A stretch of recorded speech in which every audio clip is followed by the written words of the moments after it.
계속 이어가야 한다 이렇게 말씀을 하셨고 또 개헌에 대해서도 말씀을 하셨는데 이게 의원님 수건이시기도 하고 근데 그 국민투표법을 이원 중순에 만약에 이제 처리가 되려면은 지금 시간이 얼마 남지 않았잖아요. 네.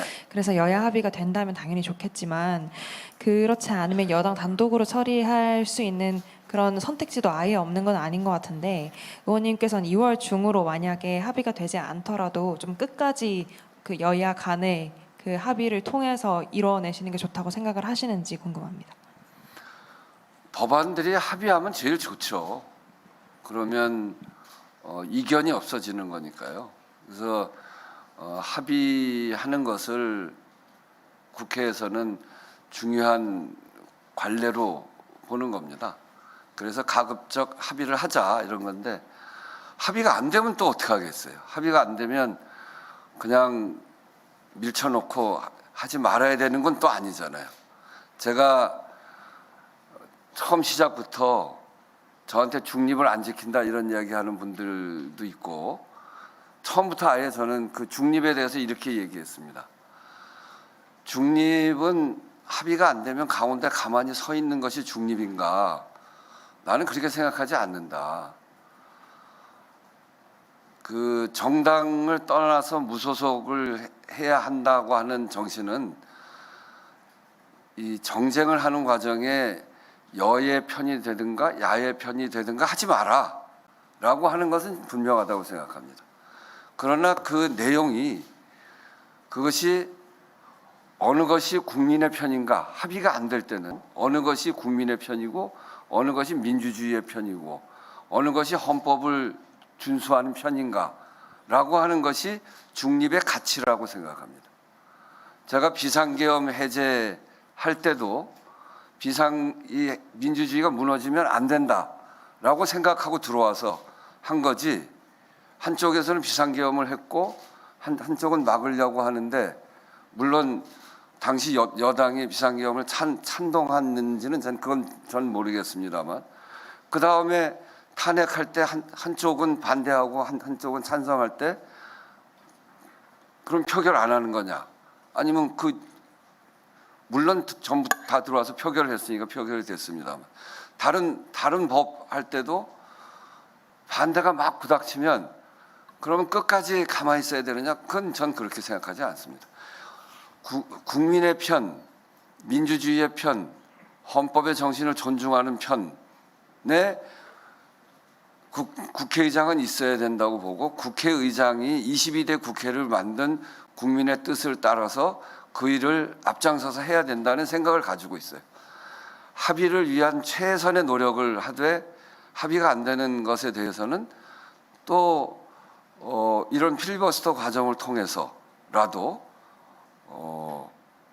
해나가는 것이고 그런 과정에 국회의장은 이것을 잘 관리해 나가되 그것을 합의 안 됐다고 상정하지 않는다, 무조건 상정하지 않는다거나 그런 거는 이 중립이 갖고 있는 가치, 중립은 전 몰 가치가 아니라고 생각하거든요. 국민의 편이라고 하는 가치에 맞춰서 필요한 법은 상정도 하고 전 그런 것이라고 생각합니다. 그런 점에서 제가 지금까지 취해왔던 태도를 가지고 일부에서는 편향됐다 이렇게 얘기했는데 저는 그걸 편향이라고 생각하지 않습니다.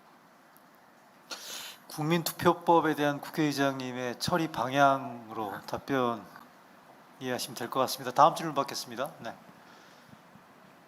네, 오소연 기자님 바로 뒷줄. 네, 국회방송 장정현 기자입니다.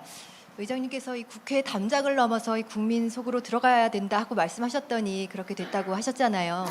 그러면 그 다음에 또 현실화됐으면 하는 그런 멘트가 있으실까요?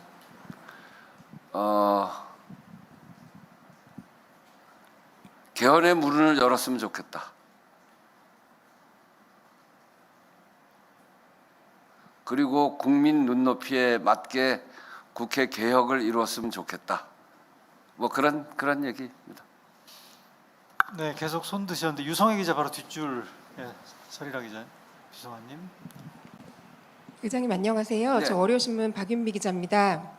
오늘 답변하신 것 중에 개혁 그리고 변화라는 키워드가 나왔는데요. 질문 드리겠습니다. 많은 국민들께서 국회의원들이 누리는 권력에 대해서 좀 의문을 갖고 계십니다. 그 중에서 이제 불체포 특권을 말하지 않을 수 없는데요. 물론 스스로 포기하는 경우도 있었습니다만 대중은 국회의원도 국민과 같은 법 적용을 받아야 한다라는 생각을 갖고 계시는 것 같습니다. 이 부분에 대한 의장님의 생각이 궁금합니다.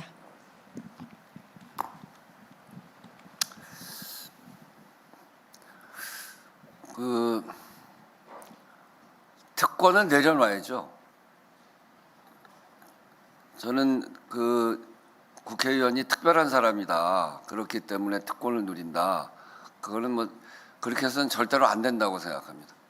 국회의원들도 시민의 한 사람이고 시민을 대신해서 국회에 와서 법안도 만들고 시민으로부터 위임받은 권한을 가지고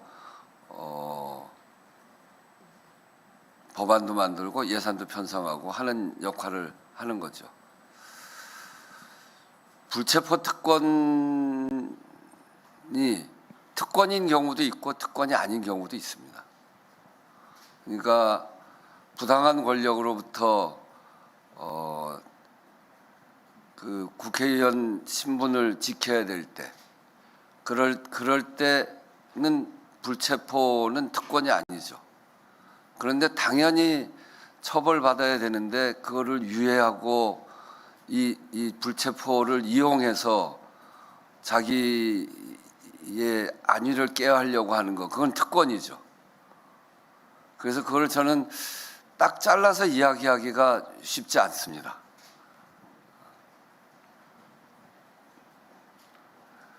불체포 특권을 포기해야 된다고 숱하게 많은 논의가 국회 안에 있었는데 잘 안 되는 이유는 그게 경우에 따라서 특권인 적도 있고 특권이 아니고 정당하게 국회의원으로서의 역할을 다하기 위해서 필요한 수단이었던 적도 있고 하기 때문에 그런데 과거 독재 시절에는 불체포 특권이 반드시 필요했고요. 지금은 많이 그렇지 않습니다. 그래서 이제는 불체포 특권을 내려놔도 되는 거 아니냐, 이런 게 좀 더 많은 설득력이 있다고 저는 생각하는데 아직은 저도 확실히 결론을 잘 못 내고 있습니다. 네, 마지막으로 한 분, 두 분 정도 시간 관계상 더 받고 없으시면 네, 국회의장님 마무리 발언으로 넘어가겠습니다. 질문 추가 있으시나요? 네, 네. 예, 국민일보 송경모입니다. 그 양당 중심의 현 정치 체제를 좀 개혁을 해야 된다라는 요구 자체는 뭐 꾸준히 있어 왔는데요. 근데 또 실질적인 어떤 교섭단체 요건 변화라든지 뭐 이런 변화들은 상대적으로 더뎠던 게 현실 같습니다. 근데 여기에 최근에 이제 지선을 앞두고 민주당과 혁신당의 이제 합당 논의까지 등장을 하면서 오히려 정치적 다양성 측면에서는 퇴행이 되는 것이 아니냐 하는 우려의 목소리도 일각에서 나오는데요. 입법부 수장으로서 지금의 국회가 좀 민의를 충분히 폭넓게 대변하고 있다라고 보시든지, 또 정치적 다양성을 제고하기 위해서 제도적으로 개혁을 촉진하실 보관은 없으신지 여쭙습니다. 네, 제가 이제 국회에서 여러 일을 해봤습니다만 제가 원내대표일 때 문재인 정부 첫 해죠. 그때가 다당제였습니다. 민주당 있었고 자유한국당 있었고 국민의힘, 바른미래당 4개의 교섭단체가 있었습니다. 거기에 정의당이 교섭단체를 못 꾸리는 당이 하나 있었죠. 그때가 소수 여당 123석의 소수 여당이어서 일하기는 굉장히 어려웠는데 한편으로는 그 일이 최종적 시간을 끌어서 의견을 조율하다 보면 합의까지는 아니어도 다수 의견이 모아집니다. 그러니까 다당제가 갖고 있는 그 강점들이 있어요. 지금 양당제 하면 부닥치면 끝까지 가버리잖아요. 끝까지 안 되고. 그러니까 필리버스터하고. 근데 다당제가 되면 스펙트럼이 조금씩 차이가 있어서 그리고 국민들의 의견이 여러 가지로 갈리기 때문에 거기를 대표한다고 하다 보면 어느 정도 단계에 이르면 2개 정당, 3개 정당이 동의해줘요. 그러면 한 정당이 빠져도 그 세 개 정당이 같이 합의해서 통과시키고 그러면 그게 일방통행도 아니고 그렇게 됐네요. 그런 면에서 보면 다당제가 국회 운영하는 데는 훨씬 좋은 것 같아요. 이 의회 정신. 근데 그게 선거를 치러 보면 다당제 그렇게 잘 안 되니까요. 그때도 선거를 통해서 다당제가 만들어진 게 아니고 정당이 분화하는 과정에 대선을 중심으로 해서 분화하는 과정에 민주당에서 국민의당이 나갔고 자유한국당에서 바른미래당이 나가서 만들어지는 거잖아요. 근데 선거를 치르면 그렇게 안 된다고. 우리 국민들의 선택이 아직 그렇게 안 돼 있는 거죠. 그래서 이제 그런 점에서 다당제 구도로 바꿀 수 있는 선거제도에 대해서 고민이 깊죠. 저는 그런 점에서 지난번에도 연동제를 끝까지 주장했어요. 이 비례에서 병립제로 하지 말고 연동제로 가자. 연동제 얘기할 때 여러 가지 논거가 있었는데 그 중에 하나가 연동제를 통해서 민주대연합을 이루자 이런 거였습니다. 그 비슷한 세력들끼리 연동제를 통해서 하나로 합쳐지고 그래서 민주대연합을 만들어야 최대 의석을 만들 수 있다 이렇게 주장을 했죠. 근데 그 연동제가 다당제로 가는데 중요한 길목이기도 하니까 그래서 선거제도 개혁 같은 게 필요하다고 생각하고 요즘 이제 민주당하고 혁신당 통합 문제에 대해서는 그건 뭐 제가 국회의장이니까 그걸 언급할 일은 아닌데 민주대연합을 강조했던 사람으로서 보면 이게 힘이 모아지는 연대 또 통합 이렇게 돼야 될 텐데 이게 오히려 분열되는 양상으로 가는 건 매우 좋지 않다. 그래서 하여튼 이제 과정 관리가 잘 돼야 되는 거 아닌가 하는 생각은 뭐 하고 있습니다. 그거는 어느 정당이든지 하나로 합치거나 또 그런 과정에서 다 생각해야 될 대목인 것 같습니다. 네, 더 추가 질문이 없으면 이것으로 질의응답을 마치고요. 마지막으로 국회의장님의 마무리 말씀 듣도록 하겠습니다. 네.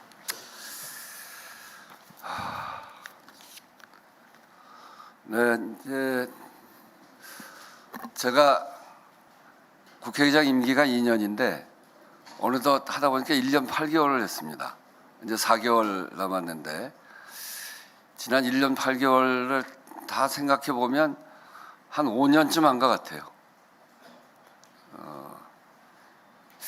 누구는 이제 잘했다 그러면서 하는 이야기가 뭐 탄핵 아니 계엄 해제 탄핵 그리고 18년 동안 못했던 연금 개혁 트리플 크라운이네 그런 얘기도 하던데 하여튼 그 과정이 너무 어려웠습니다. 그리고 특히 헌법 그 국회의장이 헌법 소원한 것도 처음이고요. 헌법 소원도 다 해봤고 우리가 한 헌법재판소에 제기한 문제는 다 이겼습니다. 굉장히 우리 팀들이 우리 같이 했던 우리 기관장님들 또 수석 또 비서실장 이런 분들이 다 머리를 맞대고 헌법 해석도 하고 이래가면서 결론을 내고 하나하나 발을 디딘 것인데 그런 점에서 보면 그 기간 동안 굉장히 보람도 있었고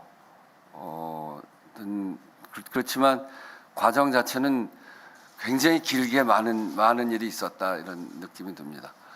국회의장을 하고 있는 거에 대해서 그런 점에서 나는 일복이 있어서 맨날 일하는 시기에 일을 맡아서 하는 사람인데 요번엔 특별히 일을 더 많이 받았다. 내 체질에 딱 맞다. 이렇게 생각을 하면서 1년 8개월을 지냈고요.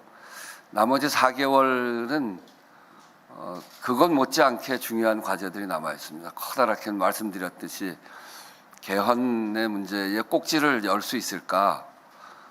또 지금까지 제기되었던 국회 개혁의 물꼬를 열 수 있을까? 그게 저한테 주어진 과제입니다. 이런 과제들을 잘 수행해 나가야 그 다음에는 국민들이 우원식 너 뭐 해라 이런 소리도 나올 테니까. 그래서 제가 할 수 있는, 저는 늘 그렇게 지내왔습니다. 다음에 뭐 할 거냐는 얘기를 많이들 물어보는데 다음에 뭐 할 거냐를 가지고 생각하면 지금 일을 못 합니다. 지금 일을 잘해야 또 뭐 다음에 뭘 하든지 그건 그 다음 영역이고, 그래서 하여튼 지금 저한테 주어진 일을 끝까지 최선을 다해서 거기에 전념해서 일을 해 나가려고 하는데, 이 과제들은 너무나 오랫동안 우리 사회의 수건이었습니다. 그래서 언론인 여러분들께서 정말 관심을 가지고 이 개헌의 문을 여는데, 아까도 얘기했지만 시대 정신에 지금 우리 조건에 너무 안 맞잖아요. 40년 동안 우리 사회가 얼마나 크게 격변을 했는데 39년 전에 헌법을 가지고 살려고 하면 안 되는 일이죠. 그래서 국민의 기본권까지 향상시키는 이 개헌의 문을 여는 일에 언론에서도 정말 적극적으로 함께 했으면 좋겠습니다. 이제 비로소 문이 조금 열리기 시작했습니다. 제가 국회의장 하는 내내 소리치고 외쳤던 일인데 이제 조금 열리기 시작해서 그 열리는 문을 여러분들과 함께 힘껏 같이 열었으면 좋겠다 하는 바람을 말씀드리면서 마지막까지 국회의장으로서 최선을 다하겠다 하는 말씀으로 마무리하겠습니다. 감사합니다. 네, 이상으로 우원식 국회의장 2026년 신년 기자회견 모두 마치겠습니다. 오늘 함께해 주신 국회 출입기자 언론인 여러분 대단히 감사드리고요. 새해 복 많이 받으십시오. 고맙습니다.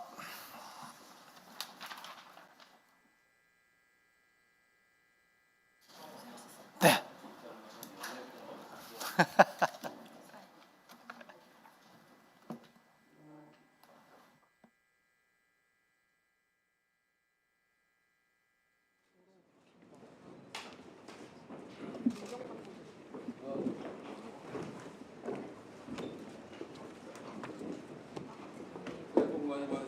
화석이 말고 왜? 너무 하셔가지고 그래. 안 좋아하는 사람 그런 식으로 한다고.